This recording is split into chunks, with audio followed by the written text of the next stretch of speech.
Hello, everyone. So, guys, if you are hearing noise coming outside, just know that there's a conspiracy against content creators. Every time we start rolling our cameras, suddenly there's unwarranted noise, especially coming from kids playing. Other than that, let's talk about something that you guys were asking me about: content creators gatekeeping the industry. This is a topic that was done by Naledi Mallella's podcast with her best friend. I forgot her name. Please forgive me. But speaking of gatekeeping, Speaking of gatekeeping, let's go back to our industry that we're good at. okay. You know what I've seen? Yeah. A lot of people like the insights we share when it comes to Content creation. digital marketing, Yeah, content creation, brands, blah, blah. Do you think the content creation space, and I remember we touched on it in one of our episodes, do you think content creators in general and gatekeeping is a very prominent thing that's happening right now? I don't think in content creation necessarily, like when it comes to platform. If I can speak to X, I know people used to complain about people gatekeeping them of promos. Right. That used to be like a huge thing. Like, it's always the same people doing the same promos all the time. You guys never give us a chance, blah, blah. Yes, I did watch. I always watch anything that Naledi Mallela posts. I do get notifications, and I think the podcast I am doing, I'm loving it. They are doing a great job. Nice touch. And who else could bring amazing content than Naledi Mallela? Well, of course, now the credence also goes to the friend as well. So they were talking about content creators kind of like hogging the industry. At first, I was not quite sure how to respond to this question myself when I was asked, because I'm not a person that gets approached by brands. I'm not a person that get approached by anybody to collaborate and get paid for that. I don't think my content it resonates with South African brands for me to be approached by brands. Even if I tried myself sending proposals, I doubt that they are going to take me on board, because South African brands, as far as I have observed them, they are too afraid, very rigid in my observations, compared to their first world counterparts. The first world counterparts they understand what is marketing. They understand that eyeballs is what sells products and services, irrespective of what the content is. As long as the content it is consumed by people, and people who also have buying power, and people that may save up to buy if they don't have immediate cash, etc., and so on. However, in South Africa, we have a situation where brands will consider a certain content or content creator as volatile. They'll say, oh, this content creator is volatile, or the content they are creating is volatile. But when you look at their following, you look at the engagement, and you look at the views, they hit the roof. Like, this is exactly what a brand would want, because that means if you put their products and services in front of these people that are considered as volatile products before them, chances are they are going to make a lot of money as brands. But unfortunately, they are too rigid. And as a result of rigidity, they then work with the same old content creators, even their own agents as well. They don't kind of like open the door for other content creators without agents to get deals or sponsors. I have not seen a sponsor or sponsored video coming from a brand in South Africa, which is another tunnel vision situation that I believe we are facing in South Africa, compared to the first world countries where they would sponsor a video. If they don't sponsor a video, they are going to do like a paid campaign with the content creator. And another thing that I've also observed, South African brands, they would rather work with Instagrammers, mostly Instagrammers, and also TikTokers. If you're on TikTok as well as Instagram, then you have a better chance for you to be approached by brands and therefore make money as a content creator. Versus when you have a YouTube channel where videos are longer and they have a chance of their services and products being explained extensively versus in a 60-second video type of situation.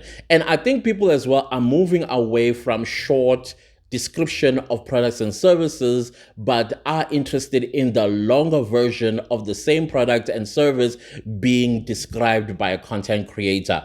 And I don't think the brands in South Africa have caught on that just yet. So then let's answer this question. Are content creators hogging or gatekeeping the industry? I would not say it is the content creators that are doing so. It is the brands, number one, as well as the agents or agencies that represent these content creators. Because, of course, when a brand has a paid campaign or some kind of a campaign, they approach these agencies. And these agencies, of course, know that we have creme de la creme content creators, and then we have the medium, and then we have the micro, which are insignificant, because when we come to the social media aspect of it, it is all about following. It is all about the content creator having X number of followers versus a micro influencer, whom, by the way, does better in the first world versus the big influencers, because brands have realized that big content creators, some of them scandalously enough, they've bought some of these views and engagement. They are not real, they are bots, versus a micro content creator who is still making their name, and their engagement with their followers is always authentic. It is always real, relatable, versus a big content creator where they will have 10 million. Okay, let's not go that far. They'll probably, let's say, have 300,000 followers. But when it comes to viewership, they make less than 10,000, sometimes 10,000 views. And then when you look at the engagement, I'm talking about the likes and the comments, they are less than 1,000 or 1,000. And then the numbers do not make sense at all. And therefore, brands, other places in the world have realized that the big influencers, actually, they lie about the analytics or the database versus a micro influencer, a micro content creator. So in South Africa, they haven't caught on that just yet, but I think at some point they may. And so, no, it's not content creators, I believe, that are hogging the industry. The content creator who is big is just minding their business. They create content, put it out there, and get engagement on anything that they put out there, not just brands as well as services, but whatever content they put out. And so these brands, they go after those particular eyeballs that the content creator is getting. Is it fair? Well, it's a business at the end of the day. They got to make money. They got to make a bottom line. If they are going to pay a content creator that they've approached 100,000 Rand for posting to content on their page, therefore they want to make a profit out of that, probably a profit of 5,000 to about 50,000 Rand type of situation. So they don't make a loss. So that on that aspect, yes, it makes perfect sense why they would go for content creators with large following, and not just a large following, but a following that is engaging, that is loyal, and also influence to go and get these products and services from a particular brand type of situation. So at the end of the day, this is a very complicated question to answer in South African context, because you look at the content creator and dislike them for something they have no control over, versus where businesses want to make a profit out of these content creators because of their numbers. But I want to say also, it's important that in this day and age, we open our minds. We also learn from other countries as well. How do they balance the scale and making sure that everybody gets a piece of the pie rather than putting content creators at a situation where people end up disliking them. Because again, if you look at the Western world or your so-called first world countries, a lot of people are beginning to dislike content creators, and they're beginning to dislike content creators because it's the same old. And now these content creators have become so immune to the truth, but because they are pushing money, they will say anything and everything to sell a product or a service, products that they themselves no longer or they don't use at all. Once again, we can go back to the days. Remember when Bonang would not apply, was it L'Oreal? I think it was a L'Oreal cream, and she was already beat up, made up. And then people called her out. People called her out. Why? Because she has become so immune to telling the truth in her content creation about a product. I'm not saying that she's a liar, but I'm just using that as a case in point to prove my point that some content creators in the Western world have become what we saw with Bonang not so many years ago with a L'Oreal product. She had to redo the whole thing without makeup on and actually see her apply the product on her naked skin. And that's when people were forgiving. But in the other countries, they are losing faith in them. That is why people now would rather watch a promo from a content creator on a long form video like YouTube. So now, if you live in the Western world, you will do better than an Instagrammer or a TikToker when you are working with brands and sponsors. So again, this question is supposed to be a discussion, and I think it's important discussion to have because it does involve people's lives at the end of the day. Whether that life is paying bills or that life is the person being diminished because they always get brands and brands always approach them, and people now end up resenting that particular content creator when they have no control over it. The only control perhaps they may have is to say no to a product. And the other thing as well that people are beginning to notice is that some content creators do not use the products that they advertise or promote. And that puts them also again in danger when it comes to trusts. So I don't know. I think this is a discussion that needs to be had, and content creators need to protect themselves as well from being accused of hogging or gatekeeping the industry. The industry is wide open. Everybody has an opportunity to become big in this country as a content creator, but you must also not take and put it in your head that by mere fact or by virtue of being a content creator, you deserve brand deals, you deserve sponsors. No, just do your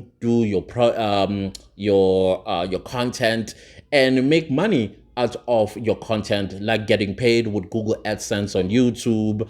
On TikTok, you have the Creator Fund, which is not particularly in South Africa just yet, but South Africans are fighting for it. But elsewhere, they do have the Creator Fund. And then you have Instagram that used to invite people for its own Creator Fund. I'm not quite sure what happened now, but just do that. Be consistent and serve your community with what exactly they signed up for. And forget about whether you are going to get a brand or not. But that does not mean you shouldn't approach them, pitch to them. And last video, I talked about UGC, which is user-generated content. Do that and send it to these brands. All right. and then build your own reputation, your own personal brand. That way you will be trustworthy by your community on your platforms and by brands as well. So I want to leave it right here by answering and saying it's a complicated one. It's a very complicated one. And before I go, I also noticed as well that content creators in South Africa are quite afraid of criticizing or talking about this particular topic because they don't want to antagonize agencies. They don't want to antagonize brands. They don't want to antagonize anybody. But we live in a democracy. Unless you are telling me that these brands, they are dictators, too sensitive, and they will blacklist you, and you will never work in South Africa as a content creator or anywhere else in the world, I think that will be an indictment on these brands or even the agencies. It will be, I don't know, I can't say it's criminal because I guess it's their prerogative what they receive and give out. At the end, I don't know. But the rest of us, we don't benefit anything. And I don't think we'll ever benefit anything from brands in this country because they look at us and think, volatile. And then they keep it moving to other people. So don't be afraid. You are a South African citizen and a content creator in South Africa, and you should be able to talk your mind about things that are bothering you, even if you may find yourself blacklisted by whatever it is that you are talking about. But your truth will still be out there because many things are in people's heads, but they're afraid to talk about it. So open that door, And this discussion is needed. Who is at fault? Is it content creators or is it brands or agencies? That question needs to be answered if it needs to be. Other than that, guys, please don't leave this video without liking, sharing, commenting, and subscribing. And I'll see you next time with a new video. Goodbye.